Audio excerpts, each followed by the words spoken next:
দেশে যখন তীব্র গরমে অতিষ্ঠ মানুষ, তখন সামনে আসলো আরও এক ভয়ঙ্কর খবর। যে কোনো সময় আঘাত হানতে পারে সম্ভাব্য ঘূর্ণিঝড় শক্তি। ব্যাপক ক্ষতির আশঙ্কা আছে। সেই সাথে লণ্ডভণ্ড হতে পারে দেশের উপকূলীয় অঞ্চল। বঙ্গোপসাগরে একটি ঘূর্ণিঝড় সৃষ্টির প্রবল আশঙ্কা রয়েছে। মে মাসের 23 তারিখ থেকে 28 তারিখের মধ্যে এই ঘূর্ণিঝড় সৃষ্টি হতে পারে বলে জানিয়েছেন আবহাওয়াবিদ মোস্তফা কামাল পলাশ।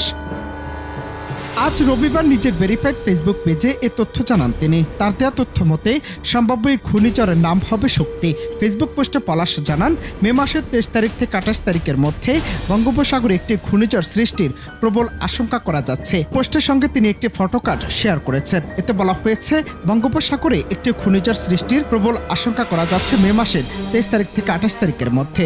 সম্ভাব্য ঘূর্ণিঝড়ের নাম হবে শক্তি। এটি শ্রীলঙ্কার দেয়া নাম। তিনি আরও জানান, 24 মে থেকে 26 মে এর মধ্যে ঘূর্ণিঝড়টি ভারতের উড়িষ্যা উপকূল ও বাংলাদেশের চট্টগ্রাম উপকূলের মধ্যবর্তী যে কোনো স্থানের উপর দিয়ে স্থলভাগে আঘাত করার প্রবল আশঙ্কা করা যাচ্ছে। তবে সম্ভাবনা অপেক্ষাকৃত বেশি পশ্চিমবঙ্গ খুলনা বিভাগের উপর দিয়ে স্থলভাগে আঘাত করার। তবে বাংলাদেশ ওয়েদার অবজারভেশন টিম জানিয়েছিল, 16 থেকে 18 মের মধ্যে সাগরে একটি সার্কুলেশন তৈরি হতে পারে। এরপর সেটি ধাপে ধাপে লঘুচাপ, নিম্নচাপ, গভীর নিম্নচাপ হয়ে ঘূর্ণিঝড়ে পরিণত হতে পারে।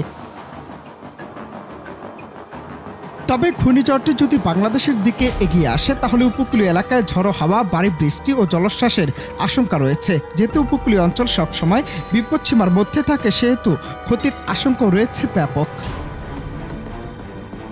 অনন্ত হাসান মাসুদ, বাংলা টিভি, ঢাকা।